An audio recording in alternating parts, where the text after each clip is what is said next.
Actually, that's perfect. Let's do that. Let me put my plug my. We are live. What's Hello. up, y'all? Okay. Yeah, we over here talking. Oh, I was like, oh wait, what's the time? Look at the time. Look at the Nah, time. that Oh was my on me. God. You could have been gone live. Hey, everybody, Sorry. what's going on, dude? We apologize. Good morning. It's the crack of it's not the crack of dawn because it's not super Nah, early. nah. In fact, we got 3 more days till we get to the solstice, the longest day in the northern hemisphere. So The SOUL solstice. solstice, always the solstice. That's right. On this little bit of the universe where we are. That's right. The solstice, the longest day. Wow, this is solstice week. Yes. Is it? Huh. It's Juneteenth week, which Yeah. I was wondering yesterday. I went to New York. I did a Did you? first time in Sirius XM studios in 2 years. Oh, It was let's pause here. This is a monumental occasion. Are you serious right now? I am.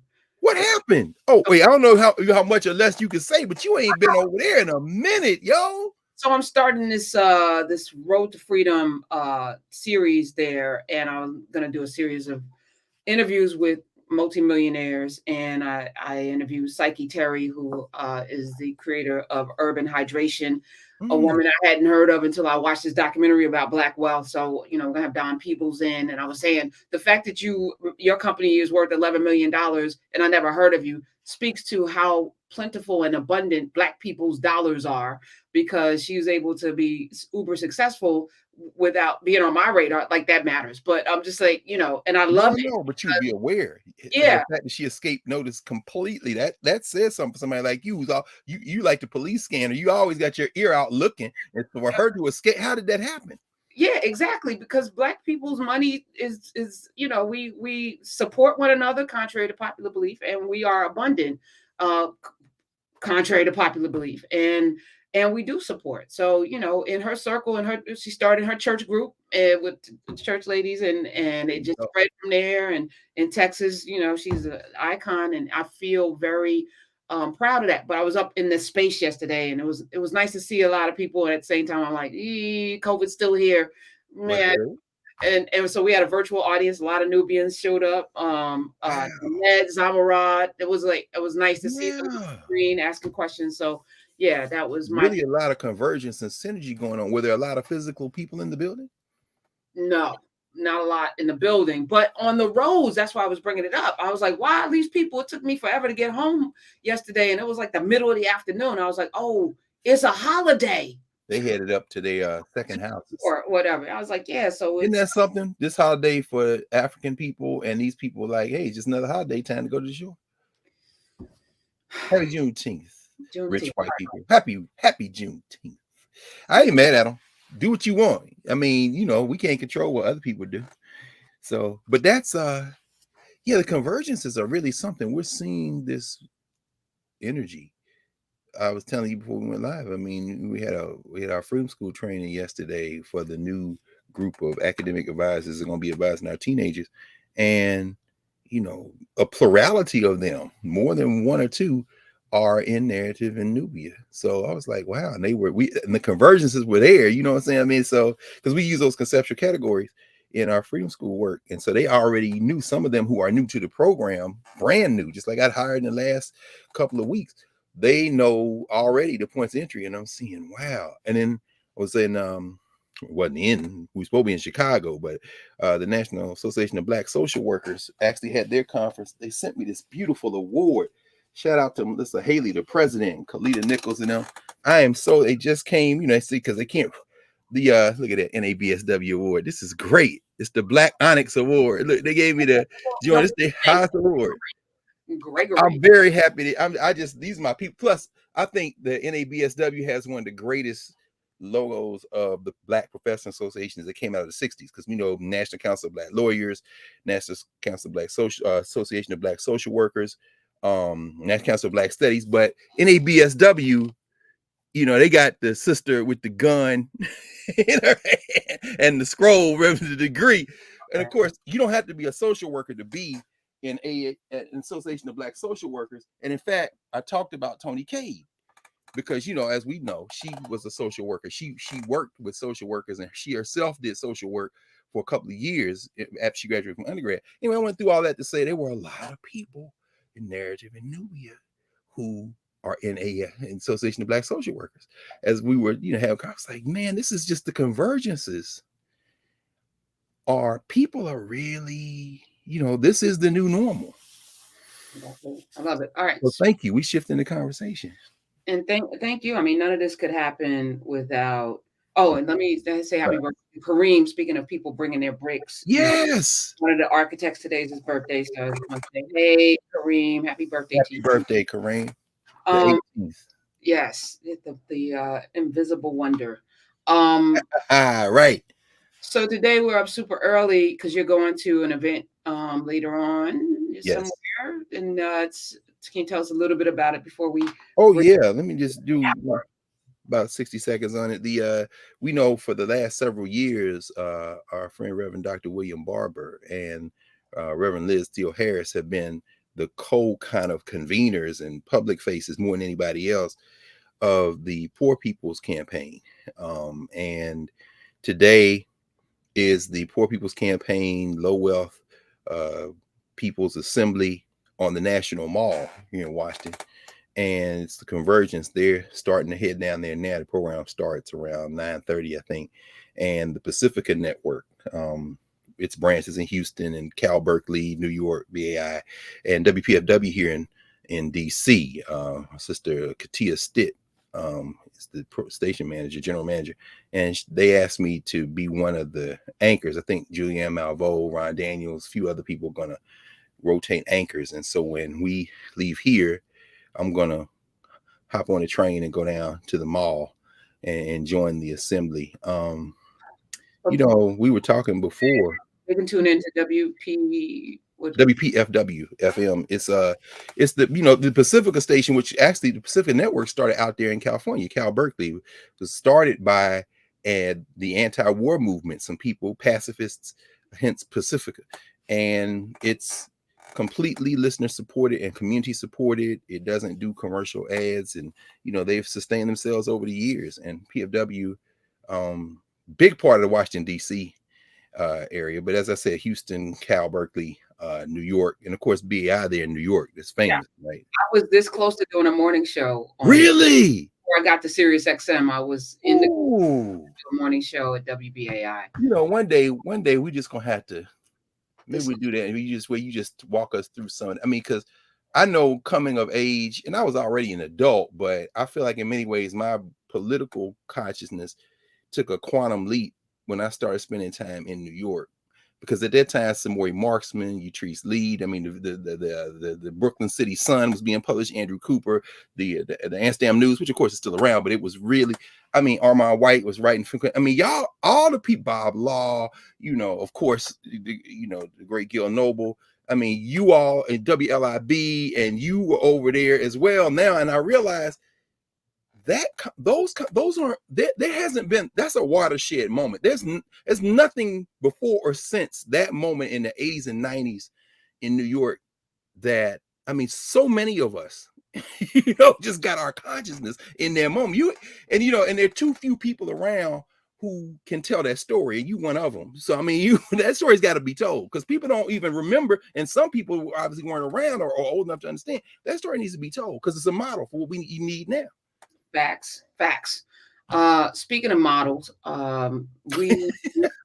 you're modeling a shirt. My people, yeah.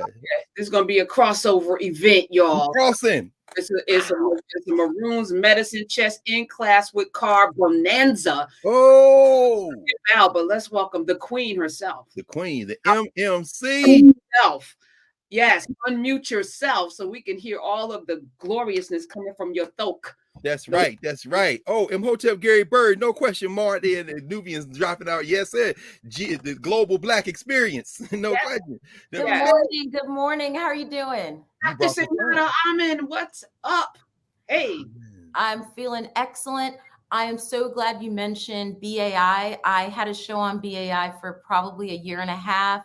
And then WPFW, 16 years I was on WPFW with a show there called Bush Medicine, which is just like our Maroon Medicine. So on there for a long time, and I am absolutely thrilled to have contributed to a station with such a storied history and a network in general. So it's a confluence of events that we're all here together. That's Can right. I say something about the Right. people in this room right now? That the universe has convened there's like 150 years of, because we all as babies about of experiences of relationships that, now we're together. Y'all don't even know it's about to go down. Like it's already going down. Already going down. Like that we're not just together, but in not just in community, but there is a thread, a common thread that runs through all of us in this room right now. That's right. To see everyone who is watching to be freer, to be better, to be healthier and wealthier and wiser and all of that. Yeah, it's about being of service. I mean, when you work for a radio station that doesn't take advertising for that long, I remember before I was pregnant with my almost 19-year-old, and then I remember coming all the way through to the point where, this child had entered high school. I was on this station. It's a level of commitment, and you guys, I mean, the examples of service, this is about life of service, is stellar. I am thrilled to be in the company of public servants, of cultural custodians. This is excellent. It really is. Yeah, we found each other again. How about that? Now, the ancestors guided that. I don't know. How did I miss that? What days were you on, Sunyatta? I was on every Thursday for an hour. Probably not hard to miss because you were busy during that time. But no, this may have been before I moved to DC. Okay, yeah, maybe so. But I also really loved BAI, going down there on Wall Street and getting it done. Oh, you were down there at the WBAI before they moved. Yes, sir. Had to pass that bull symbolizing that bull, symbolizing that bull. Occupy Wall Street. I remember listening. Oh, well, I mean, but anyway, so you are the link then. You link those two stations. I mean, I couldn't get away. Wow. Every time I tried to get away, they kept pulling me back in. I'm about to say, I'm trying to wonder now. In fact, we talking it up. I'm Katia and them maybe listening. I'm saying, how could they let you get away this time? I know Katia very well. Katia. Yeah, she's excellent. Her father, an amazing musician, which I'm sure you know. Yeah, a lot of people might not know though. You might want to say a word about that great saxophone player. A lot of people, they know the last name Stitt, but they would say, I mean, a player who's played with everyone from Coltrane to Miles to, I mean, this is, these folks have amazing lineages, which is fantastic. Absolutely. So I'm thrilled to be here for Juneteenth. This is excellent timing for us to talk about, the historic aspect of Black folks and that linkage that we still have. Mm-hmm. Before we get into it, though, I can't. I'm like, we have started something that I'm super excited about with the reading of Earthseed. Taking a beat. Yes, I know. So with Octavia Butler, those of you in Calabash got to get your Octavia Butler. Get that Octavia. I know, and I was like, why? And get your citrus, get your lemon juice. Other than your schedule, I'm like, why haven't we had Dr. Amen in on these conversations? Because can we spend just a minute with this ancestor? Can we spend just a minute with this ancestor? That's a beautiful image. Isn't it? Yeah, Octavia Butler is one of my patron saints. As a nerd girl, collecting comic books as a kid. Being interested in sci-fi, other children playing with dolls. And I was like, I want to like it, but I just don't like it. I tried it. I was like, this is just not working. Instead, Star Trek was my thing. And, just all of these fantastic worlds that remind us that we belong in what our future settings were amazing to me. And when Octavia Butler entered my consciousness with her first sets of books, I was floored. I thought, this is exactly what I'm taught. There are other people who are also, it's like you find your tribe, just like we're talking about with Yeah. radio and broadcasting, you find your tribe. And even skulking about the bookstore in those sections, I started finding other people who were picking up her exogenesis here, like all of it. And I was like, oh, other nerds. I was looking for you. I'm not alone on this planet. Yeah. So I felt that way. And so it's just like this reunion, this remembering, the bringing of a member of a body's parts, like in Kemet, those stories of Isis bringing these parts together to remember we are all these pieces of one whole. And when she was writing this, it also struck me that the seed, no pun intended, this earth seed that runs throughout all of her series is about the biologic imperative. Yes. Her work is about this is a natural world that is being affected by unnatural circumstances, but those are also natural circumstances because of the way that people behave toward nature. And it's absolutely amazing that she was prescient on, just global warming and the destruction of natural resources and what happens to people in that context. And the fact that the right wing political system, in its ignorance and willful ignorance of nature, can create these situations that even take us back to slavery, the conditions of slavery and being enslaved and captive in encampments. And I mean, it's just absolutely amazing. Her work is stellar and fantastic. And when I discovered later reading about her that she was dyslexic, and as a child, her mother was recommended, by school counselors that Octavia would never, I know that she would never really amount to more than the job her mother was doing. She was advised, hey, train her in being a house helper, a housekeeper, a maid, something like that. And that's no shade on people who do that work. That is real work. The thing is that her mother said, this child has a talent for creating these worlds. And just because she can't write these letters and words the way that you are demanding at school doesn't mean she's not thinking about this stuff. And the fact that she registered her in a writing program and it took off from there. And just the idea that she gained the regard of other authors I had been reading, Harlan Ellison, and the idea that these teachers of hers, these mentors, became her fans. And I just can't. Let me stop. I can't. Don't stop. Don't I stop. threw that ball up at the rim. That's right. So that you can shout out to the Warriors, everyone, but Draymond. You already know I'm messy, but I threw that ball up to the rim because this is what community is supposed to do. You fill in the blanks. I read it with a certain eye because of my experiences and lack of background that you have in medicine, but also I didn't discover her as a child. So I didn't grow up with Octavia Butler. I met her through Tananarive Due. That was my entree into this world. And then she introduced me to Octavia Butler. Tananarive Due, I cannot say enough about her.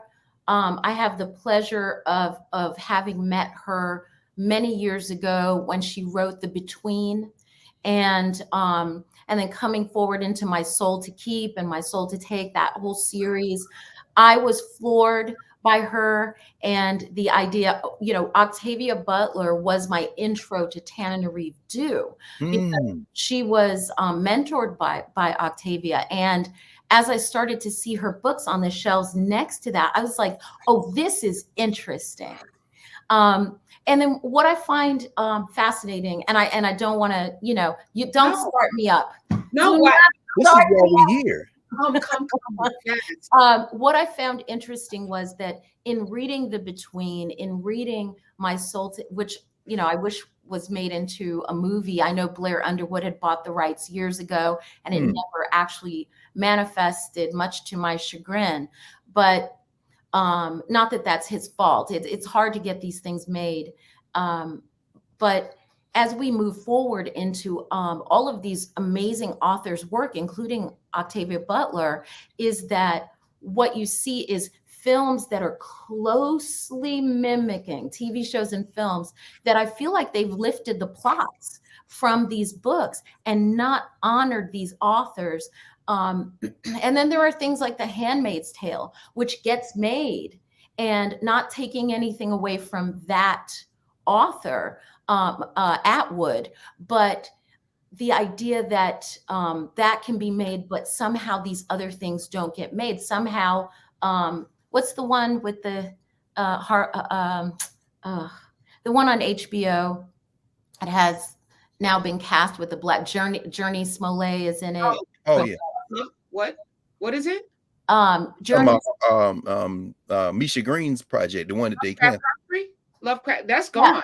Yeah, Lovecraft Country. No, yes, but it happened. Right. It happened. It happened to a moment, and then they were like, happened, and you can cast Black folk in it, even though the author was clearly racist, right, and a eugenist. That's amazing to me. Not in a good way. And so as I look at our authors, I mean, I don't know if you guys have you watched The Handmaid's Tale? Oh yeah. And read the book, and then the sequel, what is it, The Hours? I'm looking around here for it. If I see Margaret Atwood, she continues it, right? The next season should be coming up soon. Yes. And what I noticed in the work that was produced for TV were two main things. And this connects to Octavia Butler. Trust me. The first one is that race has been removed from the story. And if we've read the books for Handmaid's Tale, we know that race is pivotal in that story, in that people who are of color were either murdered or sequestered into encampments, that the idea that they were also handmaids, people of color, was not in the original story. No question. The second thing I noticed is that the husband of the main character, his name is a name that appears in Octavia Butler's Parable of the Sower and Parable of the Talents. Bankole. Bankole. Yes. The husband's name, that's his name. Fiennes, Ralph Fiennes. Yes. No. Not Fiennes. Not Rafe Fiennes. Not Rafe Fiennes. No. It's the brother. Yeah, he's a British actor. The brother, that's right. Hilarious. I had the opportunity to sit with him. He is hilarious. He's like funny as hell. He's really funny. Yes.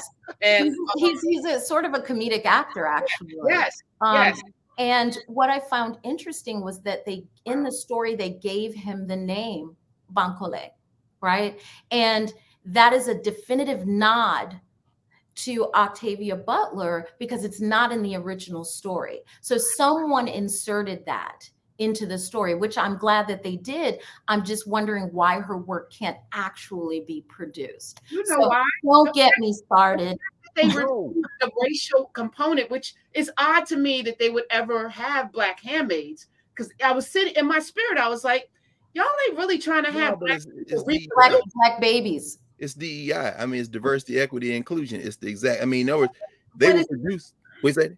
No, but it's taken away from the actual reality that we're living in right now. They want us out of here. That's the whole thing. If a social structure wants to maintain its hierarchy, it's not going to let you see things that undermine its hierarchy. I mean, ultimately, it's going to survive. So I mean, the black that'll cover the crime. I mean, the same thing in Man in the High Castle when they produced that for Amazon with Philip K. Dick. In the novel Man in the High Castle, they spend a great deal of time talking about how the Nazis literally did an ethnic cleansing of the whole African continent to turn the continent into their breadbasket. Right. That is nowhere in Man in the High Castle. I mean, and the whole black insurgents that they do get into, it pales in comparison. I mean, like, they're not going to create a situation where, in other words, this system is okay. it goes off the rails, but ultimately it will correct itself. And when it does, it'll be a wonderful multicultural world. In other words, which is why Misha Green got a little too close, because the United States is going to break up. We know it's going to break up, but you can't show that on HBO. No, season 2. No, hell no. You definitely can't. You can't show it. No. And Octavia Butler talking about it too. No, that's too much. Yeah, it's too much. But you will see it in work like The Boys. I don't know if you guys have watched. Yeah, absolutely. About to but you know, the boys, they're gonna take Homelander out. I mean, ultimately, the idea that this Ubermensch, yes, right? Yes, this Ubermensch, this amazing human being, which is really just a parallel for Superman, right? No, this is just a parallel for maybe without the Jewishness, right? And the ultimate white boy, right? Yes. Ultimate. Really ultimate immigrant. How about that? Okay. Who comes into a situation with a set of talents that could be lethal if he turn, I always say that, the difference between a super villain and a superhero is perspective. It's just opinion, right? I mean, almost every superhero has a point. Thanos has a point. People are off the rails. Right. People have perspective and points. And so as long as those points suit the hierarchy of aristocracy and capitalism or whatever, then it will proceed. And so that's one of the reasons why Octavia Butler's work can't really be produced, because what at the heart of what she's saying is that the way that human beings in positions of power are behaving is contrary to the earth. It's contrary to people living in harmony together. It's contrary to a proper social structure. That's right. And The Boys, I love that show because it is unafraid to speak to the politics of what's going on now. And it's unafraid to say, what if Superman was an asshole? Like what if, because he's so powerful and these other people that we put into these powerful situations, what if they just were off in another way?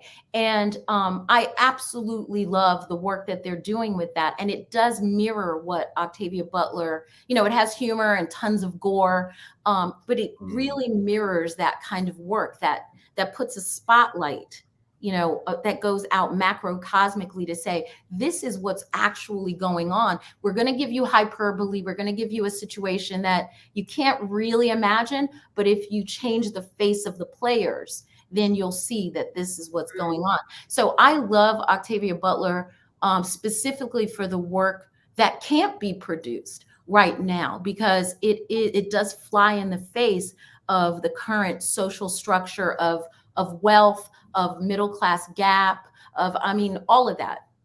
Well, we are, I think the one solution in it is the community, right? And I just want to read as an entry point to everything else we're going to talk about today. Bankole, there's towards the end of Earthseed, of course, he and Laura get together and she's telling him about Earthseed. And he says, okay, all right, but tell me, what do people have to do to be good members of an Earthseed community? And I was thinking about that in relation to where we're right now, which is in Nubia. And she said it was a nice door opening question. The essentials, I answered, are to learn to shape God with forethought, care, and work, to educate and benefit their community, their families, and themselves, and to contribute to the fulfillment of the destiny, capital D. And he goes on to ask, and why should people bother about the destiny, far-fetched as it is? What's in it for them? And she responds, a unifying, purposeful life here on earth, and the hope of heaven for themselves and their children, a real heaven, not mythology or philosophy, a heaven that will be theirs to shape. And I think about every day coming into this space where I'm like, asking people to bring their brick to build a world that doesn't exist right now, the world that we want to live in, because we have the power to do that collectively when we are remembering and coming together. And so that makes it even more beautiful to be here today on a Saturday as we contemplate freedom, Juneteenth. We got Boston apologizing for slavery. and white folk taking a day off for a day of freedom for the last people enslaved in this country. They get a holiday and a sale and get to go to the beach. I find it ironic and unusual, but absolutely appropriate. It's quintessentially American. Absolutely. You spot on. Yeah, it's Absolutely. quintessentially So American. with Juneteenth, I'm glad we're meeting on this weekend. It all dovetails into Octavia's work, into the work that we're doing here, into the beautiful community that you've built, Professor Hunter. I mean, it mimics the themes in this work, and even Juneteenth is really talking about these arbitrary dates. I mean, let's be clear, right? That the time between the Emancipation Proclamation being signed and the actual holiday of Juneteenth, or folks being, emancipated for real, is what, Dr. Carr, like 2 years? Yeah, it's fuzzy, because you're making a very important observation, and I'm glad you anchored Octavia Butler in people, as opposed to like a morality play, good versus evil. Again, a lot of these things get turned into morality plays. And I remember an interview she did with Juan Williams, I guess, maybe Talk of the Nation, Yes. and where she says, he's trying to, as Juan Williams would do, you try to make it into a good versus evil. And she says, I'm really not writing about good or bad. I'm writing about people and what people are capable of. And so the morality play of the United States simply doesn't reflect reality, in the sense that Juneteenth, it's funny. I was watching, it's so funny because this is definitely, hey y'all, this is wonderful. We got to do a lot more of this, because this is definitely a nerd fest right here. I was watching what's that movie? Margin Call, is it, with Jeremy Irons and about the collapse, social collapse, right? And Jeremy Irons' character is saying at one point, it's only money, Right. and money is only, paper with people's faces on it that allow us to not kill each other so we can eat. And so, I mean, like, the morality attached to it is arbitrary. And so when we talk about 1865 and then, June 19th, 1865, it's a date in a morality play. But all of those numbers are dates in a morality play. They're almost like a way of keeping score in a morality play. 1776, 1619. That's why I say 1776 and 1619 are the same number. People say, no, let's not do 1776, let's do 1619. It's the same number. You're talking about settler colonialism and taking something away from somebody. So then why is 1865 important? Well, that's the end of the Civil War, and the country was united. The country has never been united. First of all, there's no country. And 1865, as you're saying, Doc, in April 1865, Lee surrenders to Grant at Appomattox Courthouse in Virginia, down the street from where we are. But the Confederates don't surrender. They look at what happened in Virginia, in Texas, which they founded as a colony. They wanted to have their own country, 1836. By 1865, they have moved so many of us out there in enslavement. They have taken so much of Mexico. And when they got in trouble, the United States comes in and takes the opportunity to take a lot more from Mexico, what we would call Nevada, Las Vegas, California, Texas hears about the surrender. And there are very few federal troops in Texas. So when Sheridan shows up and they come into Galveston, Philip Sheridan sends his lieutenant out there, Granger, and he reads that proclamation on June 19th, 1865. He's saying, okay, African people are free, black people are done. And then he tells them, stay at your homes and work for wages. Well, we ain't got no homes. Oh, you mean stay on the plantation? Yeah. And then he says, and y'all have the right to contract for your labor the same as anybody else. That's not an Emancipation Proclamation. What do those white Confederates say? Oh, that's cool. Let's see you enforce it. And so people think, Juneteenth, that was the day we were told we were free. Yeah, they said that, but the enslavement of African people continued after June 19th, 1865. And Dr. Carr, as you mentioned Mexico, we haven't even discussed, well, at least right now, I know you discussed so many. No, let's we have a conversation. The amount of Black people who left Texas and went to Mexico. Well, that's right. Well, and in fact, I'm so glad you raised that because, and we talked about this when we did our piece last week. Again, building out all these spokes and bringing all this governance. When you and I had a conversation on the Black Table, you know, Gerald Horne's new book, The Counter-Revolution of 1836, he makes that point. Mexico, of course, had abolished enslavement under a part Afro-Mexican president. Right. And Black folk have been escaping to Mexico for quite some time.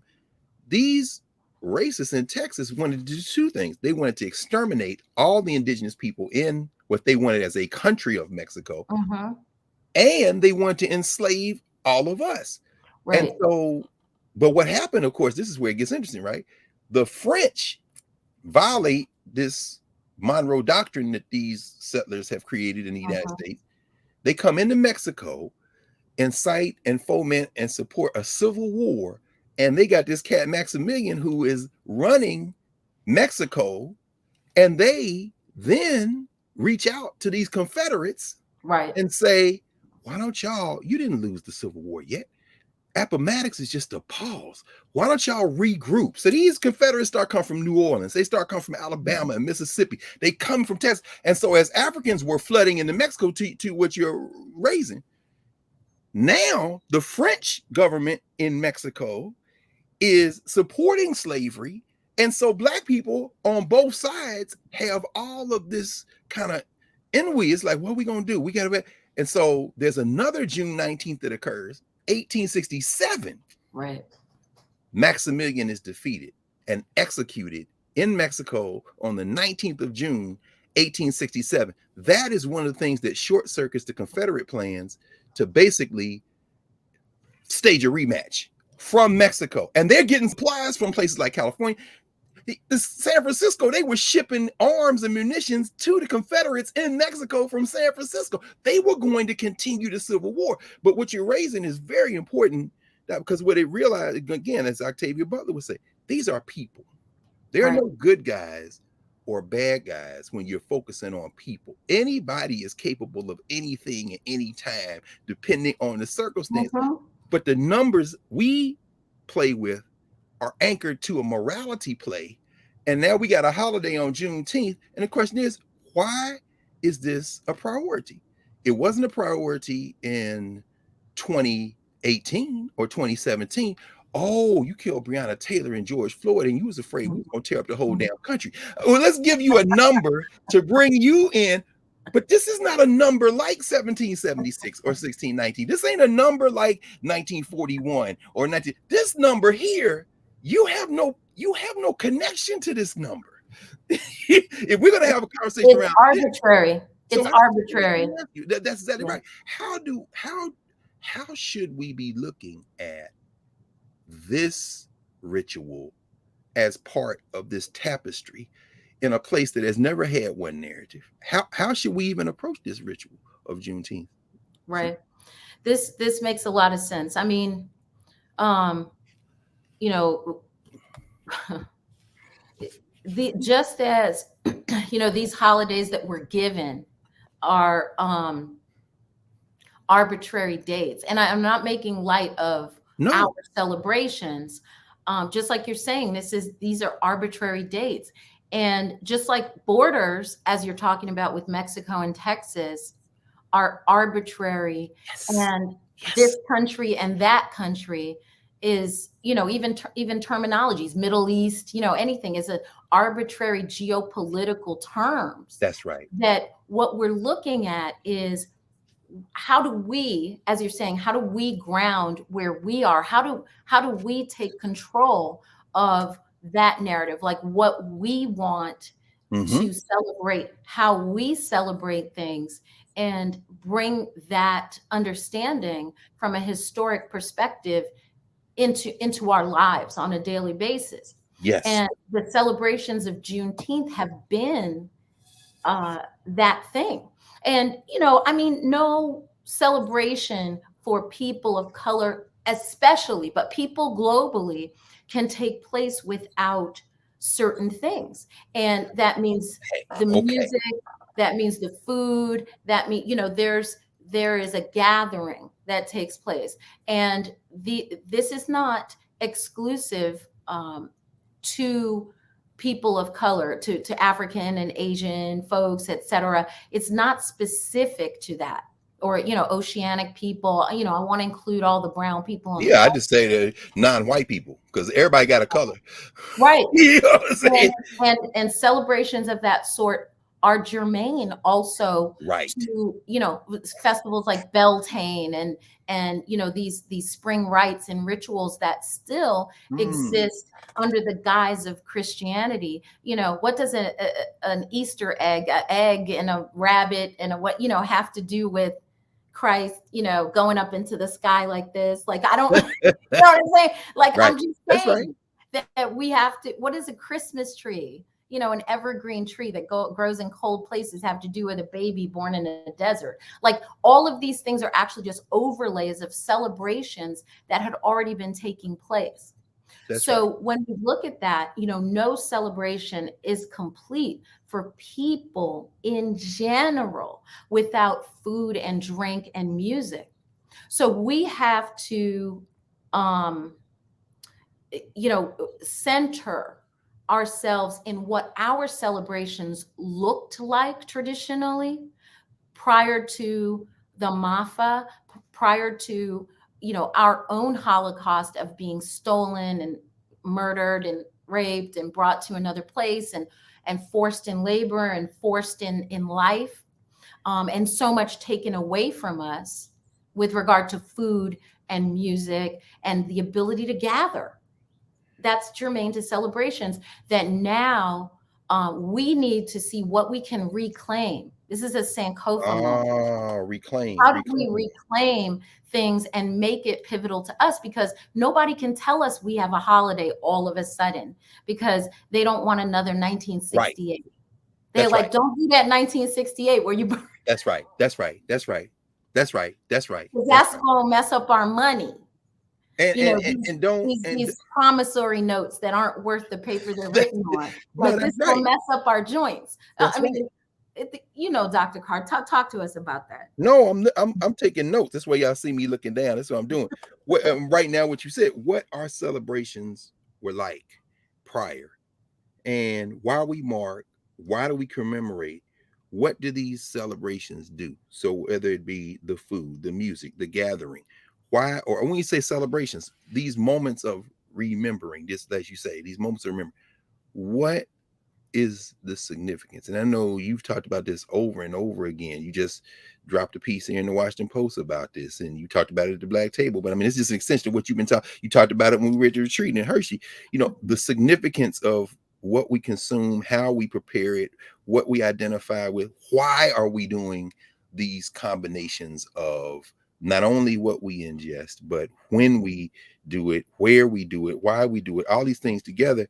And as you were talking, I'm thinking about the why. Juneteenth, and we've seen some of this noise. People are saying with the Juneteenth flag, and it is hilarious to see all this red, black, and green associated with Juneteenth. I'm seeing, also in Walmart where we get to right with the ice cream, got the June, right, all that stuff, right? And I'm saying, okay, but we know the Juneteenth flag, which is a more recent development. He said, and those of you who are not yet in Nubia or Narrative, when you come in and come over, we did a long conversation about Juneteenth last year. In fact, I don't know. Yeah, actually, this recent book on Juneteenth, Edward Cottom's book, is the cover of it is the color of the Juneteenth flag. We see it's red, white, and blue. It's not red, black, and green. But the irony, and as you say, talk about ironies, the interesting thing about it, all these white folk who think Juneteenth, because it's black, it must be red, black, and green. You have imported, talk about an Easter scenario. You've imported colors that are associated with Black self-determination and Pan-African, not American exclusively, a Pan-African concept into a concept that is quintessentially American in the sense of this resistance. Now, I said that to say this. Then inside Black communities, as you know, as I know, as we know, people are narrating in the social structure we living in now. Juneteenth was celebrated in Texas, now celebrated all over the world. No, Juneteenth was celebrated in Buffalo, in New York City. We used to go to Philadelphia. In Philadelphia, we had, in fact, there's a Juneteenth celebration tomorrow I'm going to in Philly, Milwaukee, Rochester, Minnesota, LA. Juneteenth has been celebrated, and places like Richmond and other places, Virginia, they would pull in the red, black, and green. So there is a kind of Pan-African, there is an African grounding. But this is the thing, is you saying, what do our celebrations, what are we doing before the trauma? Before the trauma. It made me think about the fact that we are here, and you and I both, and so many of us in this room now, travel to the African continent, various places on the African continent. We just passed, of course, as we know, June 16th, which in South Africa is Youth Day. But it didn't start as Youth Day. It was, as we know, that was the day in 1976 when these Black children said, we're not learning Afrikaans. To hell with Afrikaans. You have overreached. And so that was the Soweto uprising. Right. And so they took, but I'm raising it in comparison to Juneteenth for this reason. Here's a date. And in fact, I pulled this little book. It's an excellent little book. If you want to read about the Soweto uprising, it's called the Soweto Uprising. Yes. And of course, this is the famous picture where you see Hector Peterson, who was a young teenager who was shot. He's dying as these young people are running away from the bullets. That's Mbuyisa Makubu, who is carrying him, this brother right here, and the sister running aside. That's his older sister, Antoinette Satoli. And Antoinette Satoli actually is, let me see, I think I pulled, yes. I got this one of the last times I was in South Africa. It's called Soweto 76. This is the catalog talking about what happened in Soweto when these young people, of course, here go the damn South African police, the blood brothers of the Texas Rangers, and all the police in the United States who killing Black people. They shot these young people because they wanted to put that Bantu education in place. But I bring that up is because Mr. Tolley. Wait, was that a whip in his hand? Oh yeah, no question. Just like the whip that his brother used in Texas. I want to point out. No question. And they all in the newspapers talking about riots and everything that happened here happened there. There's Kruger, of course, but that's where they learned. That's where they learned. They were together. Let's be clear. That's that's where the modern policing in this country got its handbook. That's right. That's right. And training. That's and right. you off the charts when the people who trained you were like, wow, you guys are wild over there. Wow. Like, in the US, you really, y'all still, oh wow, you wild. Right. No, but this, see, that's really the point though. And that's where how you not only remind us, but demonstrate to us the why we do what we do in our ritual moments is so very important, because it isn't just resistance. I mean, as we say, and by the way, I mentioned Hector Peterson's sister, Madam Satole. She still works. In fact, she is one of the staffers at the Hector Peterson Museum. In fact, that's where I got this book. We went to see her. We were at the Hector Peterson Museum in Soweto. But I'm raising that because what happened in 1976, June the 16th, it was a moment of resistance against this settler regime government, this minority white government. Right. And as you say, a kind of not prelude, kind of preview of where this country is headed in terms of a minority white population, not all white people, but the ones that want to hold on to power in this country by fracturing the country, by taking their states, as you say, whether it be Texas or Florida or these other places, and saying, if we're going to be the minority, we're going to maintain the political power. Well, we see a preview of it, as you say, in South Africa, and they resisted on that day. Now, prior to everybody being able to vote, the Soweto Day, June 16th, 1976, that is a freedom-minded people. If you want to join Black folk, the people you call colored, whoever, that is a day of commemoration of that sacrifice in this larger movement when this minority government said, we're going to impose our will on these people. And those young people said, No, you have crossed the line now. We speak Zulu, we speak Swana, we speak Xhosa, but we're not going to speak Afrikaans. Now you've gone too far. Right. And then when they push back, now let's contrast. Juneteenth is our marking a moment which symbolizes emancipation, even though we know that actual date did not end our oppression up to and including now. And it didn't end enslavement in Texas, in Oklahoma, and Louisiana. You see people continue. But now they became a national holiday, and now we can make the contrast. That's why I want to ask you about the significance of our rituals and what we do on this date and on this kind of thing. In South Africa, when Black folk took power, they said, let's go through the calendar and look at every day we pause to commemorate our struggle and convert those days to national holidays. So the the Sharpeville massacre, they took that day, that's a national holiday now. They renamed it. Right. The Soweto uprising, they said to now in South Africa, that is National Youth Day. Wait, this is a national holiday, but they're majority Black. And so they now here in the United States, they say, okay, Juneteenth, that is now a national holiday. Okay, so what does that mean?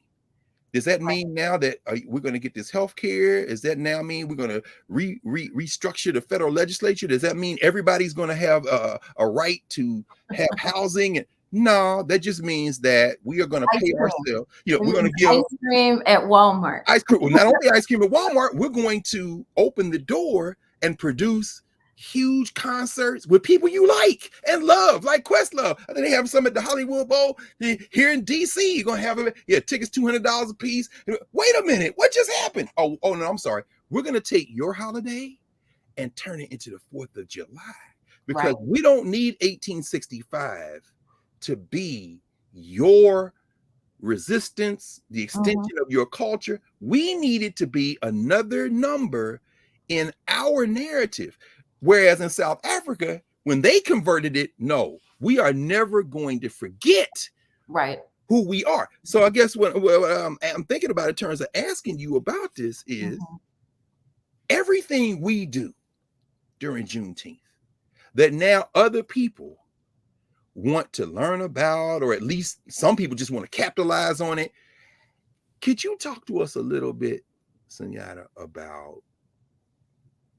the things we do around Juneteenth, some of the rituals, some of the foods, some of the whys we do them, and how if you come into these practices, you're not going to be able to sterilize them or somehow divorce them from the why we do them. Could you talk about some of these things? Because some people gonna be drinking red soda, they're gonna be eating red cake, they're gonna be okay, you did that, but you can they corrupt it? And why do we do some of these things?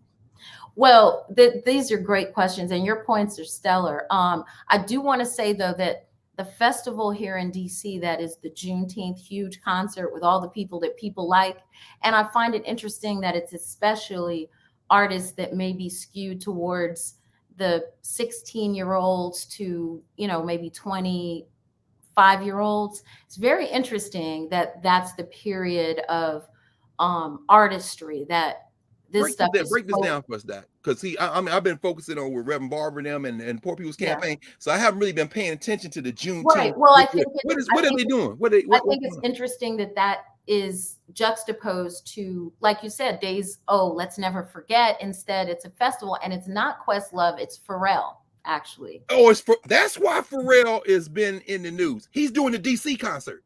It's a 3-day event. Tickets are like $400. Stop playing. No, wait, no. See, okay, I'm starting to curse here. I know we can. Are we serious right now? And when I looked at the lineup of artists, like I said, I feel like it's my youngest daughter's age, the people I've heard in the house, and so maybe going up to less than 30 for sure, right? And it's interesting to me because I didn't see many artists on there that I would even be interested in, including Pharrell. And I would say that. How about that? Oh, he's the new Black though, so maybe he does. He is. Yeah. He is. He's an acceptable. And didn't he just forgive some debt for students? Yes. So he's an acceptable. I see. Negro. So I would say that. I mean, what? And so our mayor here in DC has gotten behind it, and they gave out some free one-day passes to high school students. Like 40 students are going to go for free. It's like, come on. So let me not digress. No. This is not a digression. I wanted to tie it to what you're saying about please. how this becomes yes. Something that's happening, at the foot of the obelisk.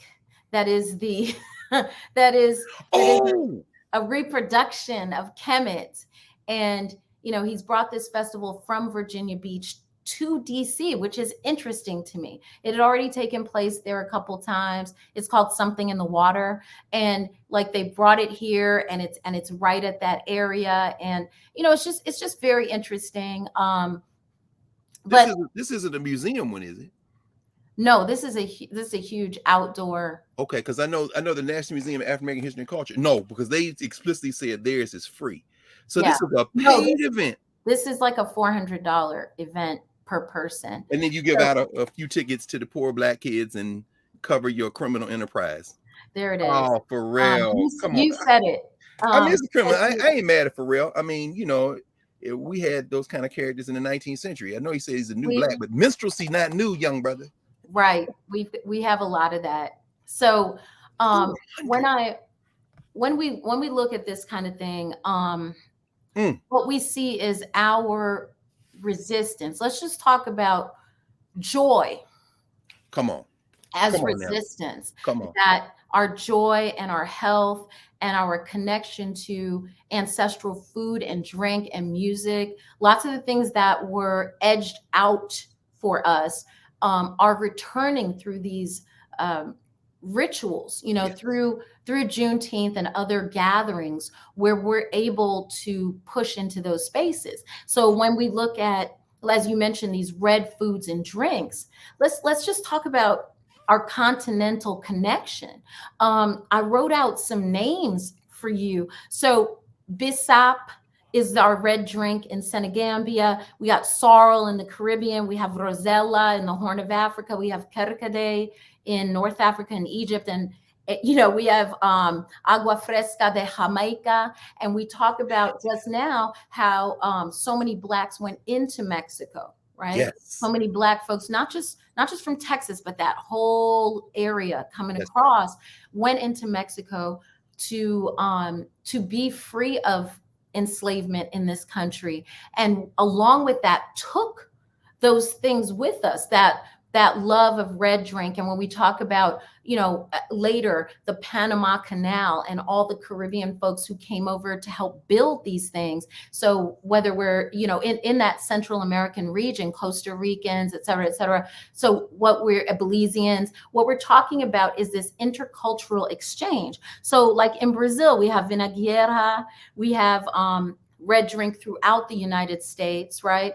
And these drinks are red. These foods are red. Lots of the things we're eating, the hot links and the red barbecue sauces and the red velvet cakes, and the red is one of our ancestral colors, meaning it's something that ties us to the power of ancestors. So a lot of times when shrines, stay with me. Take your time. Take your time. Come on now, Doc. In honor of our ancestors, come on now. We have a red candle. We have a white candle. We have red palm oil on the shrine. We have red clothing. We have, I have on bracelets for each of the 7 African powers, Orisha. And so these two, like our Alegua colors and our Shango, who's the king, that king that we have in our mind.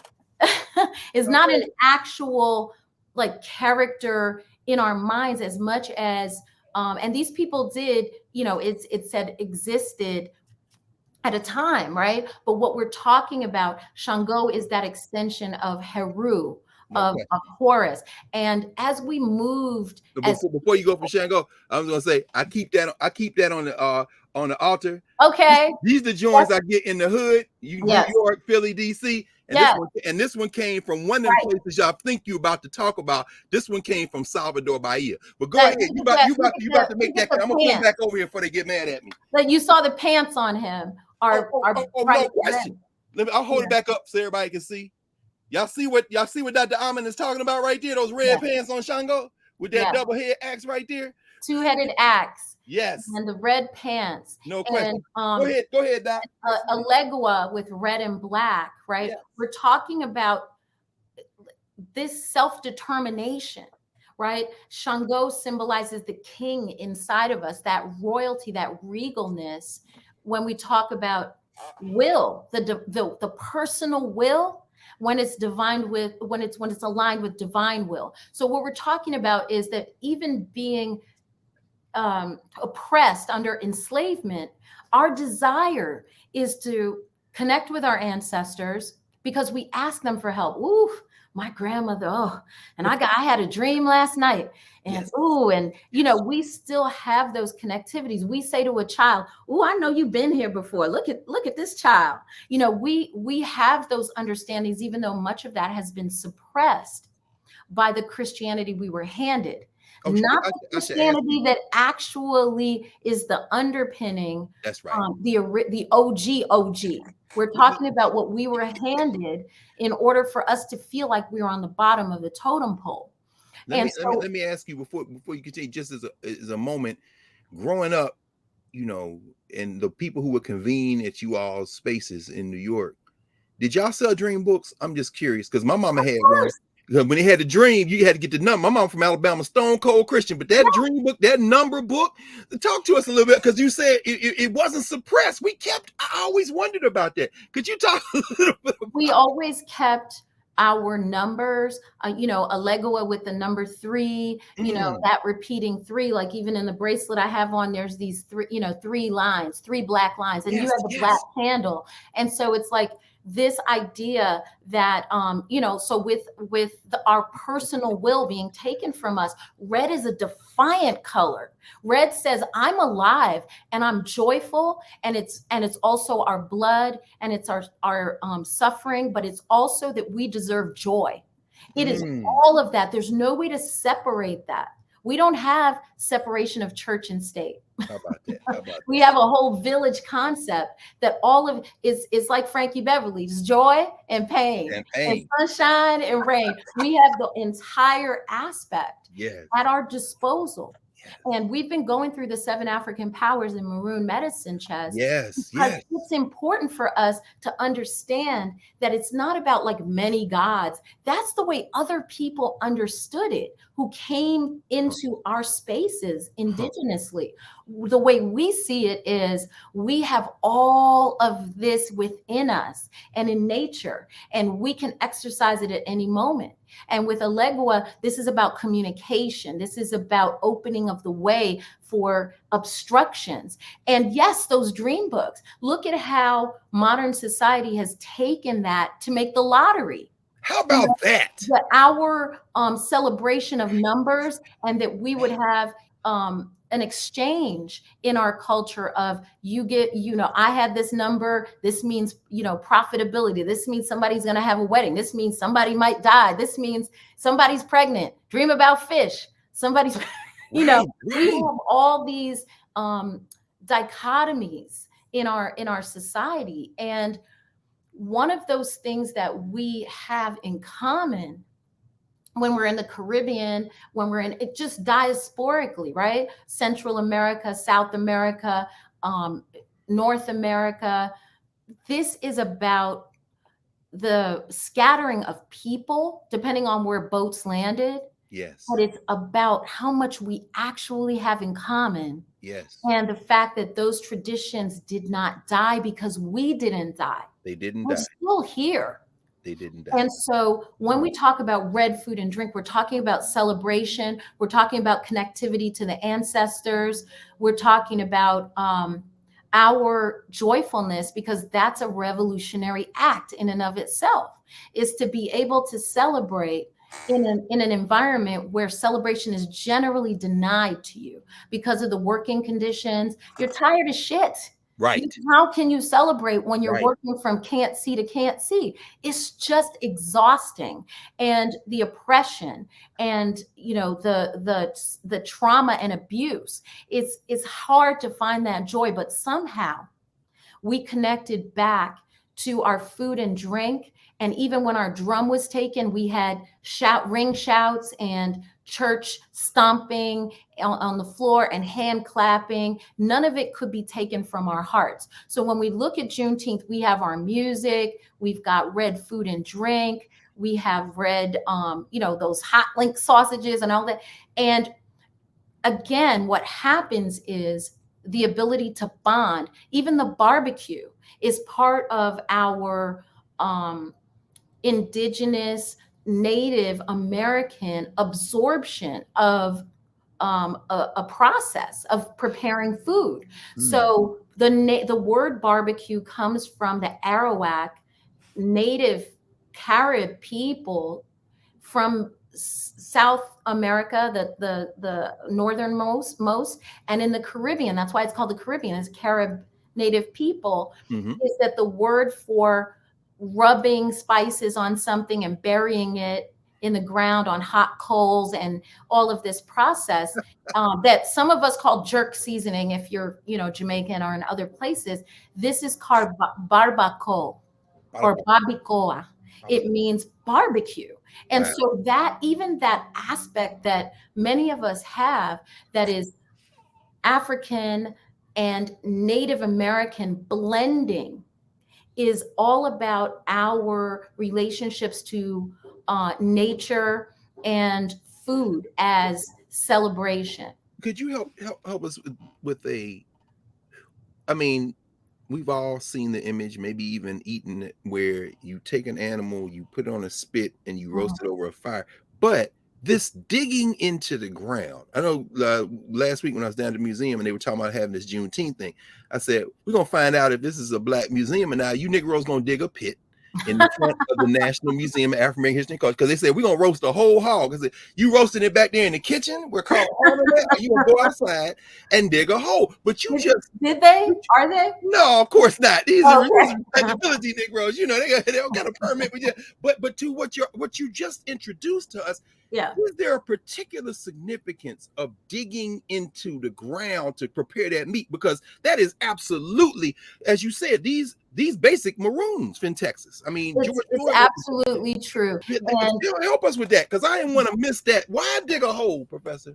This is absolutely true. So what we're looking at is indigenously, you might roast these things above ground sometimes. Sure. But as we required maroonage, and that's our Native American ancestry and, kidnapped and enslaved African people, is that to prepare food where it gives off smoke can also be a problem, because you can be discovered. And so we were taught a lot of times in the Caribbean, right?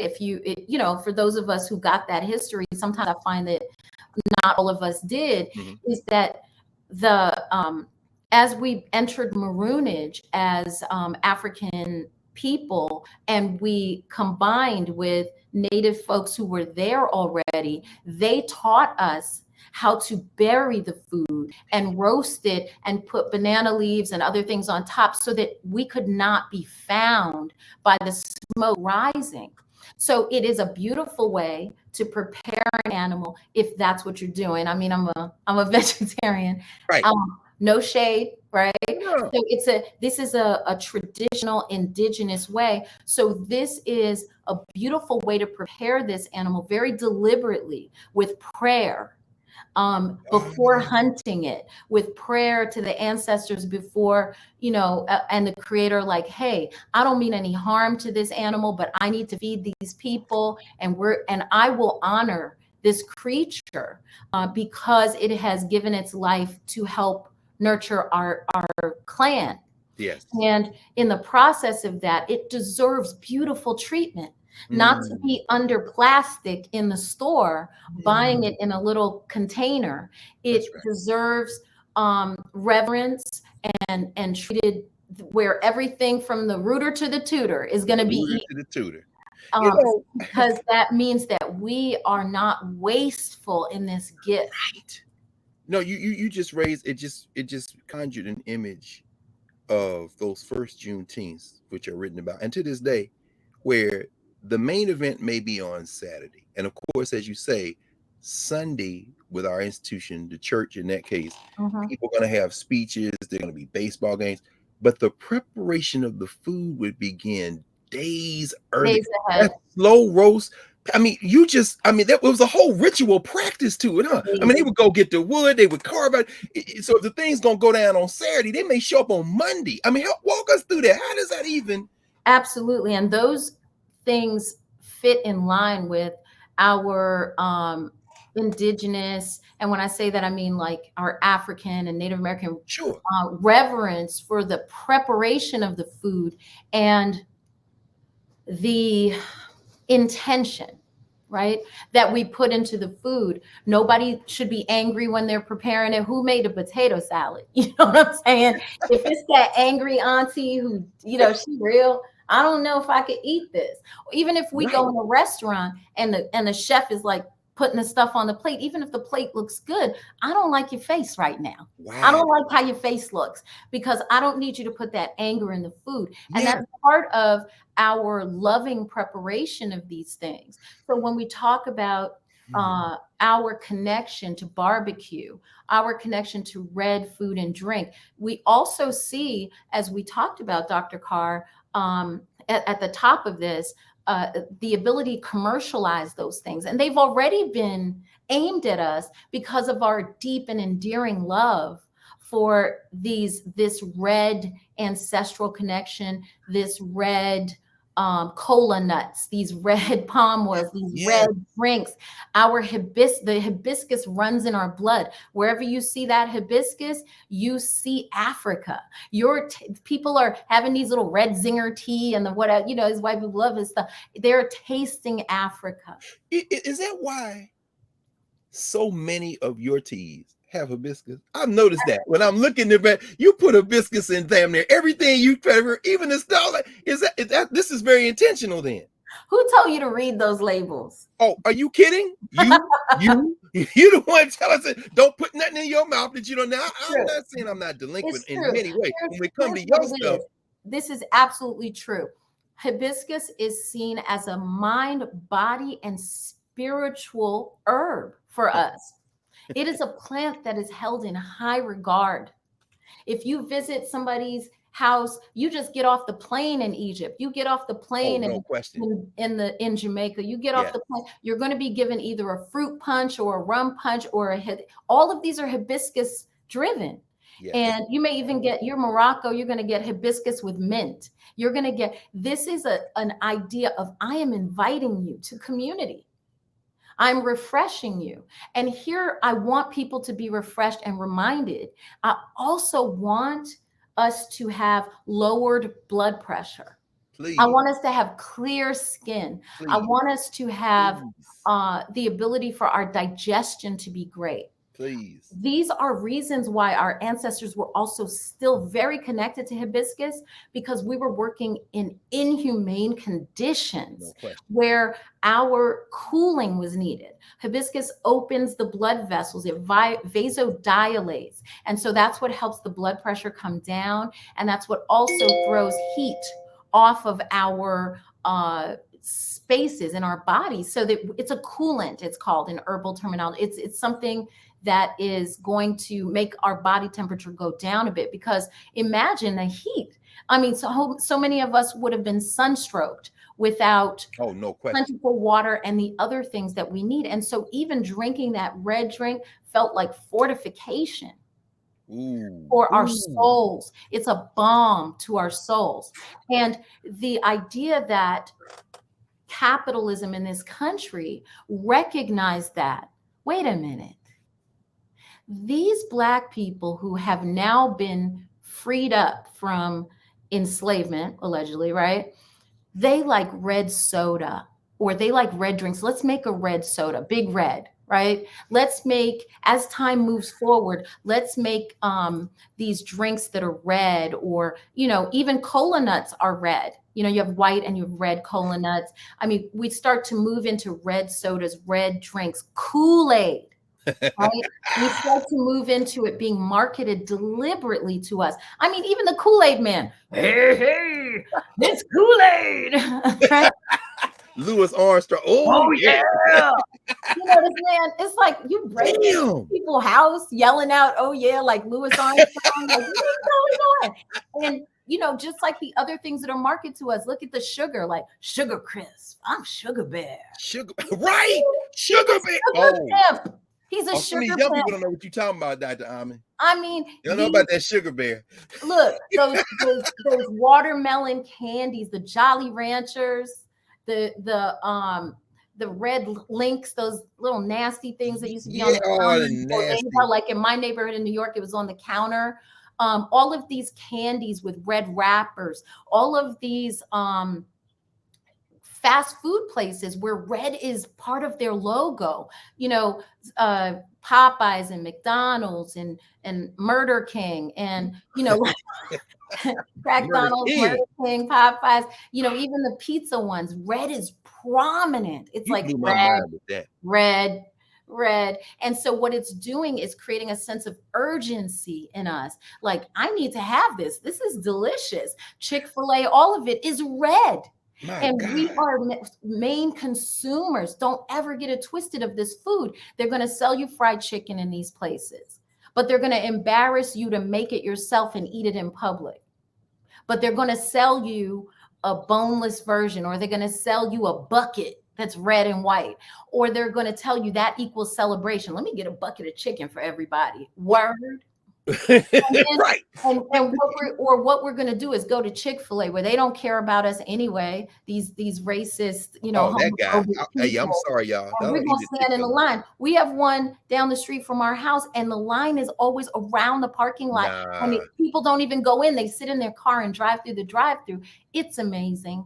Can I? I mean, so there's so much there. Juneteenth then. And other rituals like it, like I said, you haven't even yet touched all those other emancipation rights and rituals through the Caribbean. But Juneteenth isn't just a moment of remembering a moment that was a watershed moment in time for us.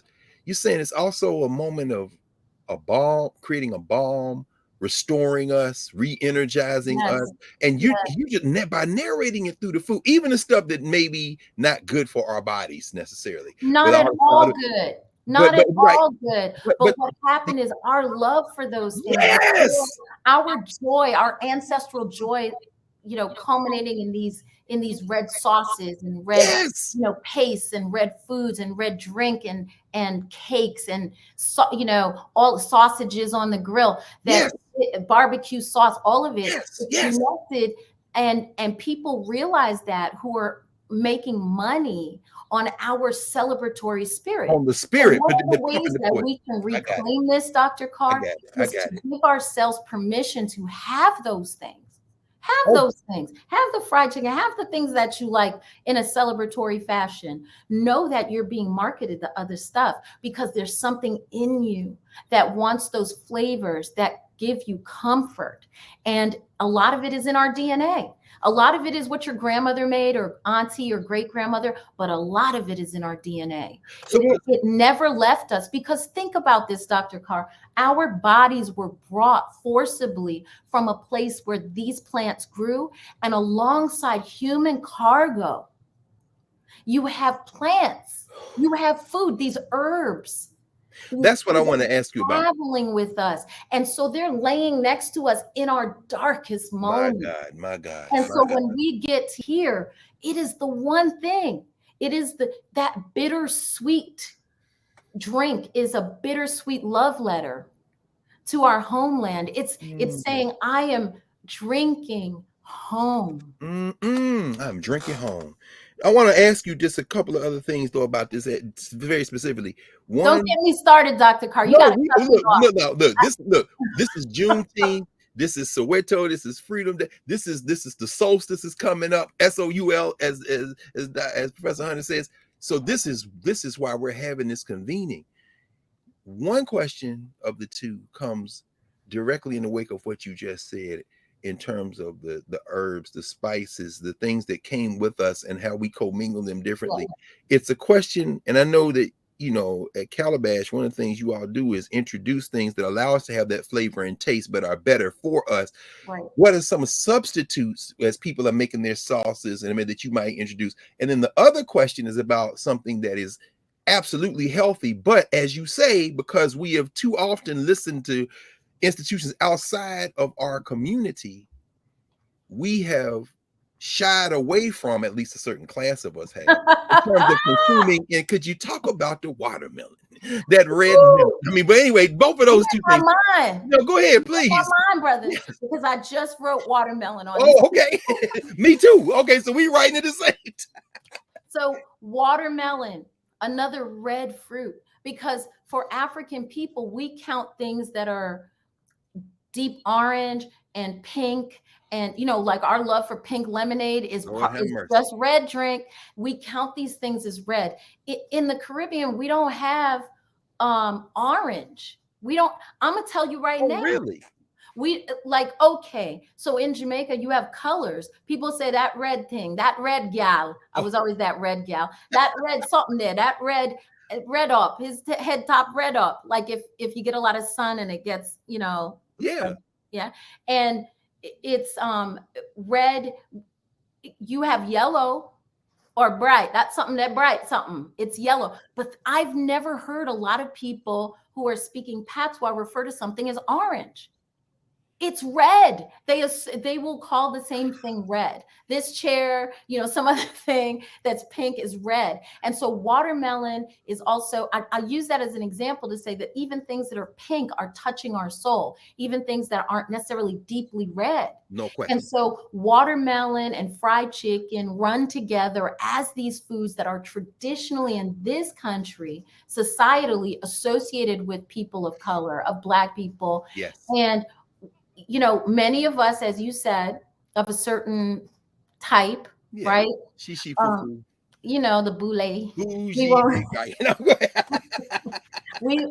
Many of us will not eat, you know, fried chicken and watermelon in mixed company, right? We will reserve that for, you know, being boneless in, you know, or made into another fashion. Or we're at the beach we're at the inkwell, right? We're at the inkwell. We're at Martha's Vineyard. On the vineyard, right? Yeah, we're among our own people. We have a basket of fried chicken. Stop. You know, and so, you know, okay. A basket, not the paper towel absorbing the grease out. Not the tin foil, a basket. It's very nice. A basket. It's very nice.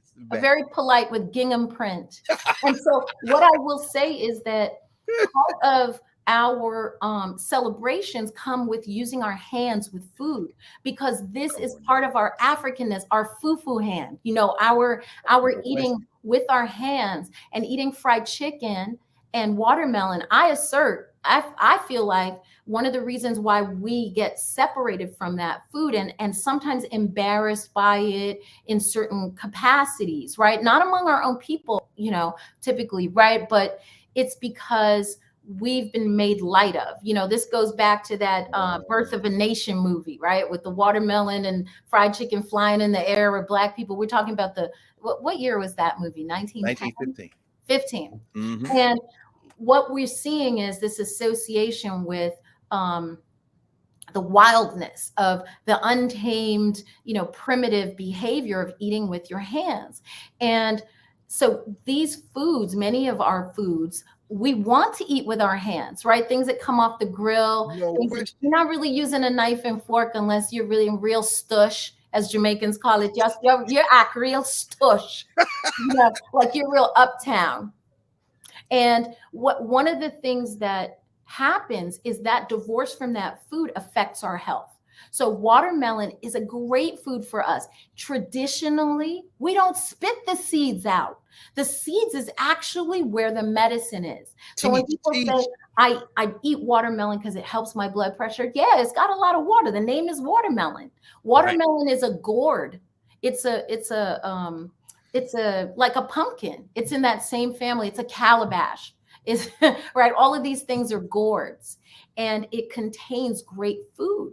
And really, it's the seeds, those black seeds, that Yeah. when we eat them, they are the ones that the medicine that helps the blood pressure. And this is not to say that people shouldn't take blood pressure medication. If you need it, you got to talk to your doctor about changing your diet. But part of it, What do you tell people? Because you're a doctor. I mean, you're a naturopathic doctor. So when somebody comes to you, say, Doc, my blood pressure. How do you know on both sides of it? every day people come in and say that. And my conversation is about, these are the things that we have, Dr. Carr has discovered, that have hibiscus in it. Let's go ahead and use these indigenous medicines, our traditional home medicine. Let me put pepper in the tea for you. Oh, interesting. Almost all of our hibiscus teas have African bird peppers, all of that. And people like, oh, I love the ginger in there. Yeah, there's ginger, there's Jamaican ginger, but there are also other elements that I'm trying to help us connect back. Our love of red, our love of these deep colors, you know, even indigenously, our dark maroons and purples. Maybe that's why these kids drinking this purple drink, because they really want these intense colors that contain red. And this is something you can only find in nature, in these herbals, in these indigenous medicines, unless it's dyed modernly. Yeah, you don't dye it. Color to you. So when we look at candies that the children are marketed because they're low down on the shelf at the CVS or whatever, and the children are like, I want that. I want the one with the rainbow. I want the. Damn, that's true. 7-Eleven, CVS, they're on the bottom row. They are red, and they are yellow, and they are orange, which is all really the same in our registry, right? You know what? And these things are marketed directly to us. These people are at war with us. They killing us. So our answer now, yes, right, is to take the things we love and return them. I'm so glad. I think one of the reasons why hibiscus drinks have been returned to us beyond our love of them at Juneteenth and just in the summer is that Jamaican restaurants, Caribbean restaurants started popping up more in the 80s, 90s, and beyond, and pushing sorrel as a drink that can be drunk anytime. In Jamaica, it's very associated with Christmas because that was the holiday that enslaved people had off. So this, again, is a joyful celebration celebrated with this red drink. You see it throughout the Caribbean when it's crop over, they call it, where the crop is over, where that agrarian work that we were forced to do has a break. There's a break where we can just breathe. Can I just live? Can I just live? And so that living is celebratory. It's the connection to the ancestors. It's the personal will of Shango. I can do what I want during this time, even if it's just lay down. I got to ask you about some of what you would recommend. And you already kind of covered this too. That other question I asked you about substitutes with the peppers and the thing. In your, specifically in the full range of things, those teas, and I ain't asking you to give away any secrets, but that Octavia Butler, kind of thing about you, those rich colors. And what are some of the teas which you would say these combinations, the cooling factors, but also the heat and everything? What are some would you say of the ones that you all create? Yeah. Well, it's funny you said that. We're having a sale right now because I want people to get that into their spaces. Come on. Hey, I know y'all think we planned this. We did not. We didn't. We turn on the camera and we talk. That's what we do every week. Go ahead. I'm sorry. So we have Juneteenth. So red drinks, and the code is red drink. So people can get, 20% off red drinks, because I really want us to put these, whether it's a caffeinated version, whether it's a decaf version, whatever, like back in our palate. We need to decolonize our palates. We need to come on. Okay. I'm drinking the water. Right. Because here's what happens. The minute we start eating real foods, when you go back to try to taste Kool-Aid, you're like, what the Like you're like, what does this taste like? Plastic, or Or, it or tastes to like your earlier steak. point, red, because we don't call it Kool-Aid. They No, market it to us the it's color. right. So we don't even have a flavor that says cherry, or we love red drinks so much indigenously. It's in our DNA. We just call it the flavor red. Red, give me Give me the the red. red one. I just want Man, wait a red. minute, interrupt you. So you got okay. So right now you're inviting people in to sample some of these Yeah. restoring. Right. And, instead of using these seasoned salts and things that are just not great for us, use things instead. Like sometimes people come into our chat and they're like, how much sodium is in this thing that this jerk season or this other thing? I love those questions. However, what we need to understand is that not all salt is created equal. And this is part of our celebrations tend to have salty, crispy foods. No It's question. just part of our love, No is like question. crunching on things and it's salty and crispy. That is a comfort. And what we need to understand a lot of times is that when real great salts are used, not NaCl, not that table salt, which is in adobo and this and that, and Lawry's and all these other seasonings, when we're using the organic salt, like these really great salts from these other areas, it does not affect you the same way. So it's like using raw sugar or using other substitute. It does not affect your body the same way because it has not been altered into that white food, that white salt or white sugar or white flour or white. So we have to shift our thinking just a little bit in regard to that. It's not how much sodium, it's what is used as salt. So I just think, when we think about Juneteenth, this is a sip. Right. It's a sip of celebration of soul food. It's a sip of soul food. And so not all soul food is just, food you bite on. The drinks are pivotal and we're marketed those things. So we have to like pull it. Even Coca-Cola, we're marketed that because of our love of the cola nut.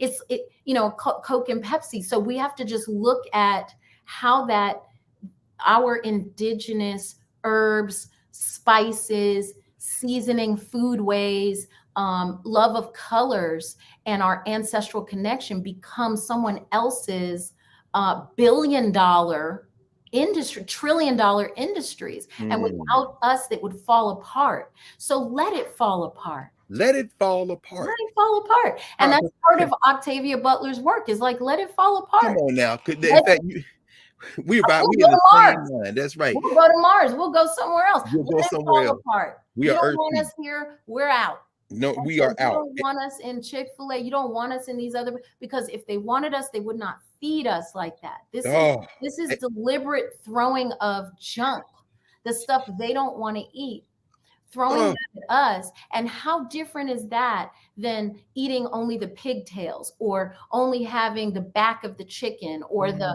whatever? And we made the most of that. Yeah, food. we did. Made that joint delicious. Yeah, we did. Yeah, we did. But however, now we have it marketed back to us again.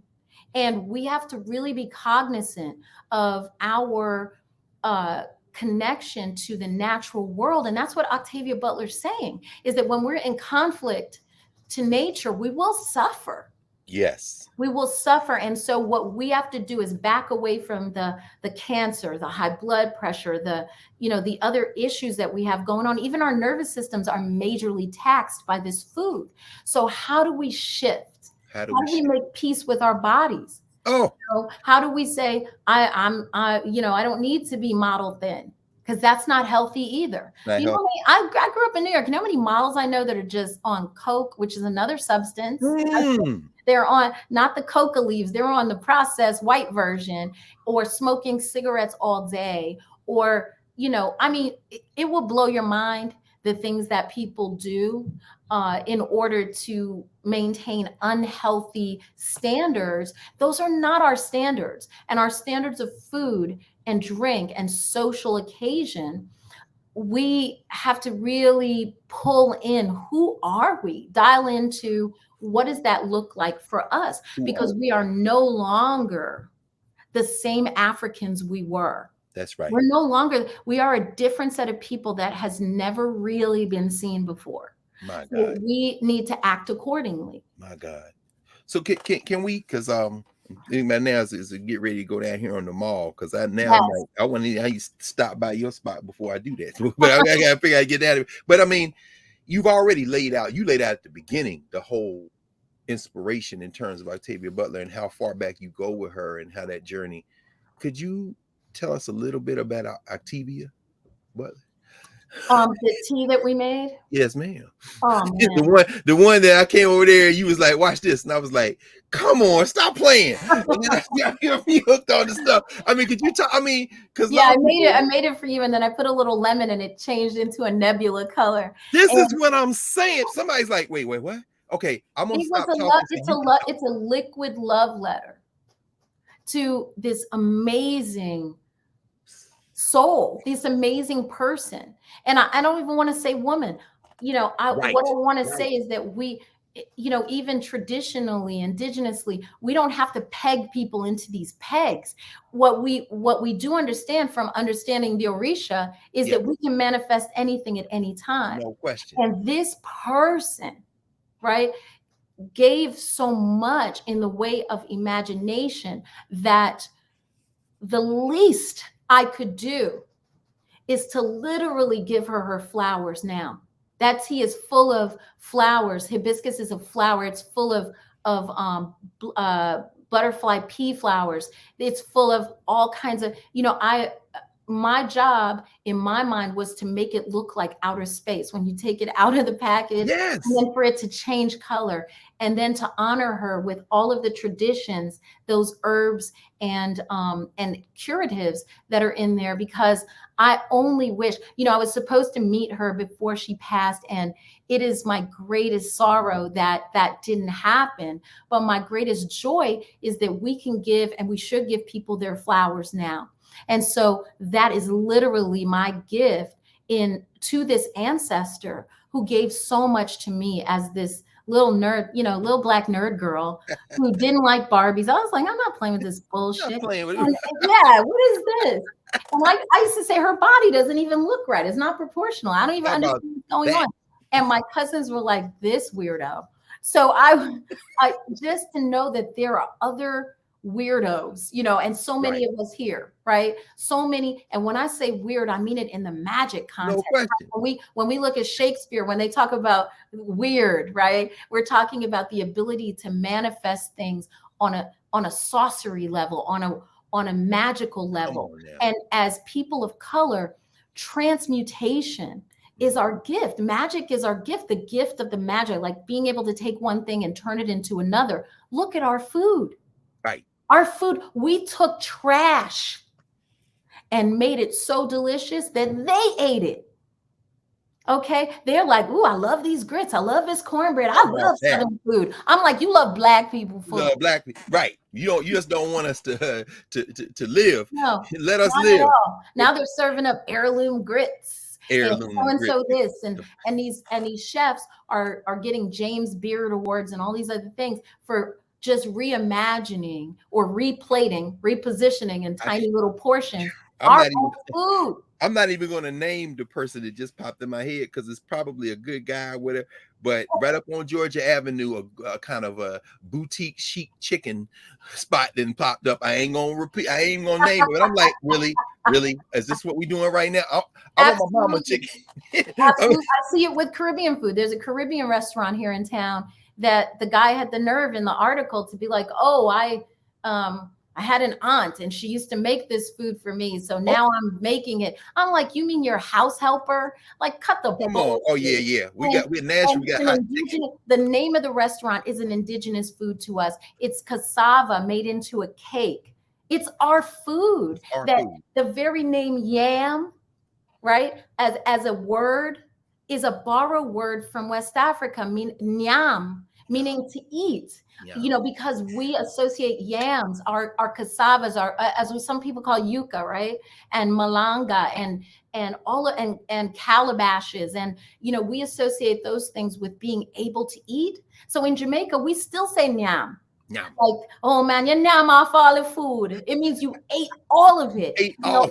them love nyami, nyami, nyami. When you say things Yummy. twice, Africans say things twice, it means very, right? Yes. Nyami, Yes. nyami, nyam. You know, so what we're talking about is our language is used, the word yams, and the fact that that's part of our celebrational foods. Almost no gathering would be complete without candied yams Oh because no. Oh, it no is our question. memory of home. No question. And these things traveled with us in these cargo holds. And it is the one sets of things we can reach back to. Now, as we prepare these things, we don't need no marshmallow on it. Sweet already. It's sweet. How about We that? don't need that much sugar into it. Mhm. We need to celebrate the cinnamons that come from Africa. We need to celebrate the nutmegs and the things that make it sweeter. We need raw sugar or agave, or, you know, we have to appreciate the flavors of home as they exist so that we can have healthier versions. Don't stop having our foods, because our soul foods are not sinful, and they're not embarrassing, and they're not déclassé. Right. They're actually reinterpretations of what we loved about home. We loved about home. And so, and then you, like you said, we're new people, new experience, but you're leading us back into ourselves, which is why you always ask, how can you heal us? How can you That's the first thing people walk in the shop. How can we help to heal you today? how can we help? We don't say, how can we heal you? How can we help to Help. heal you? Because you're doing the healing. I'm just the midwife. You doing all the work. I'm just going, push.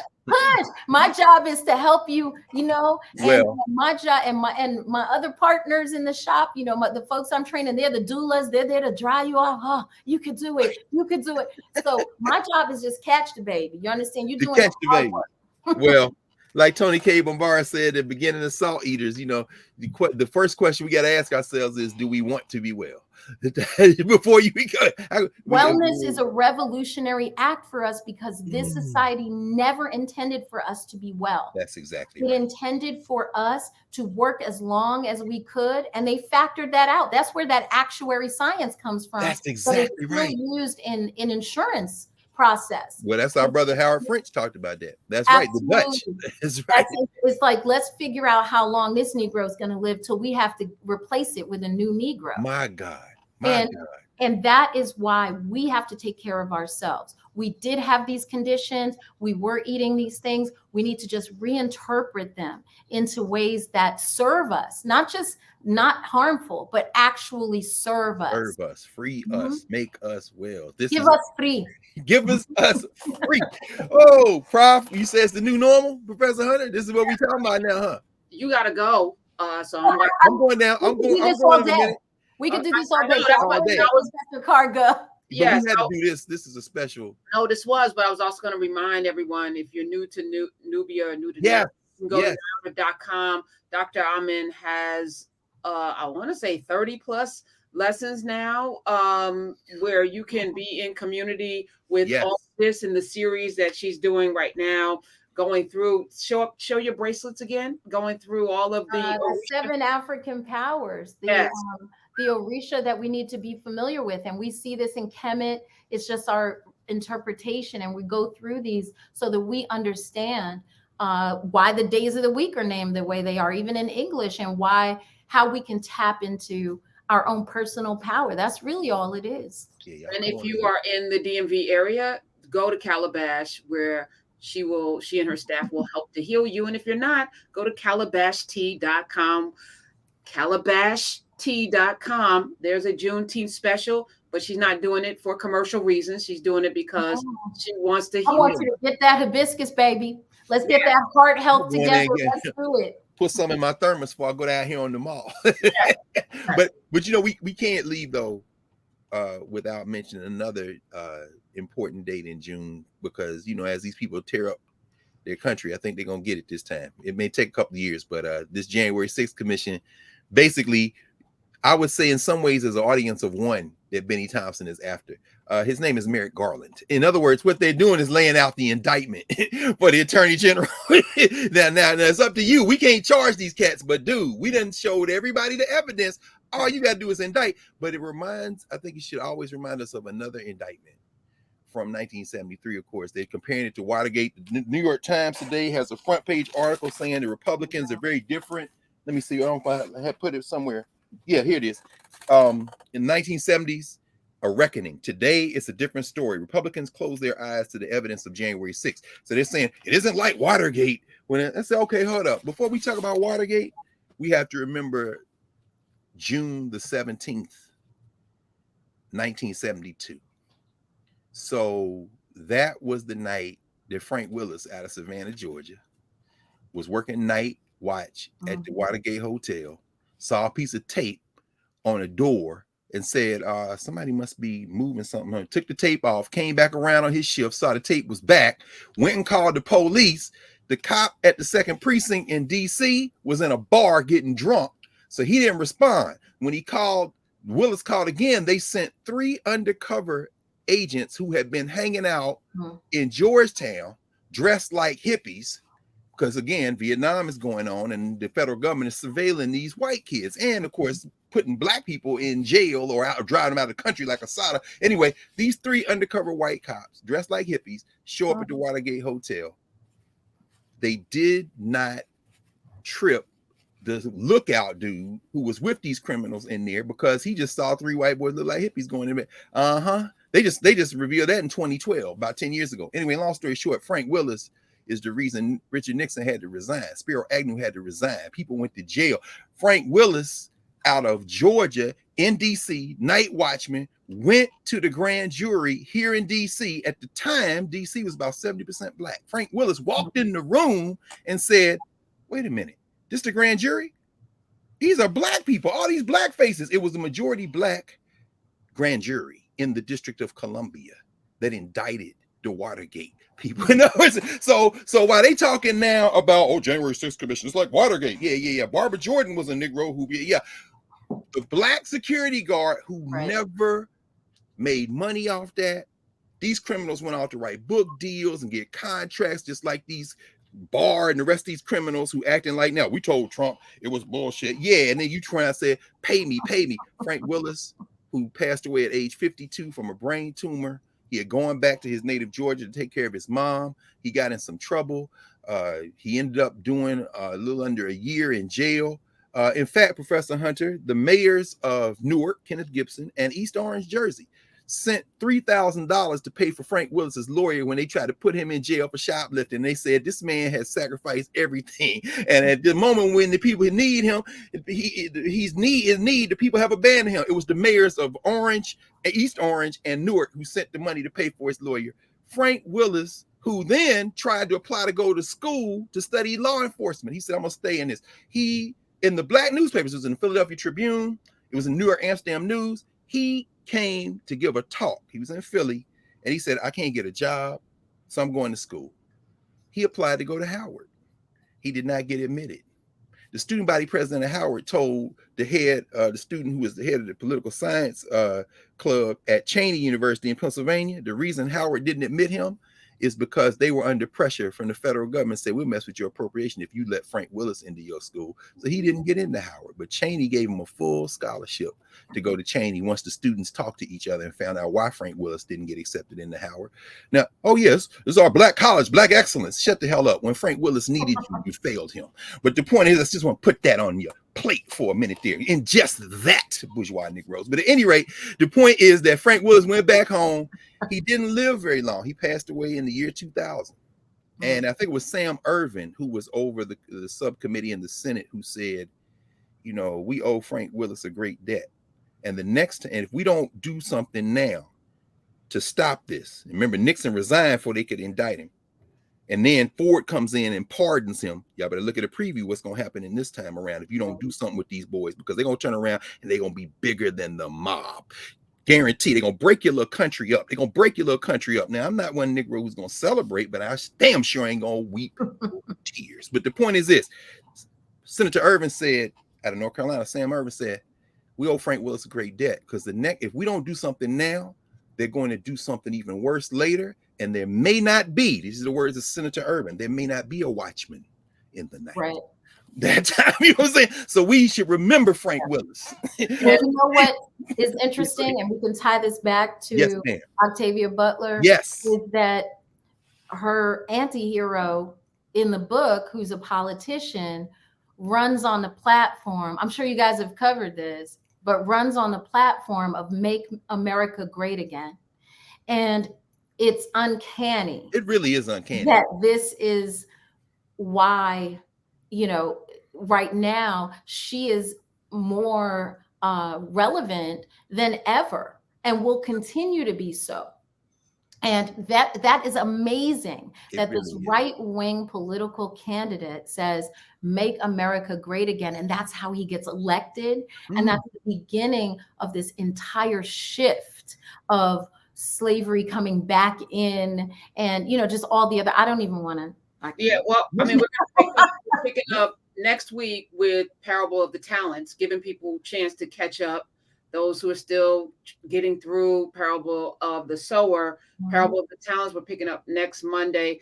This Monday, Dr. Carr, just to remind people, we're going to be in community still, but what are we doing? Well, this Monday, as you said, in fact, let's just, for the people who are new, we've been reading now, what is this? This will be week 3 where we're sitting with Octavia Butler.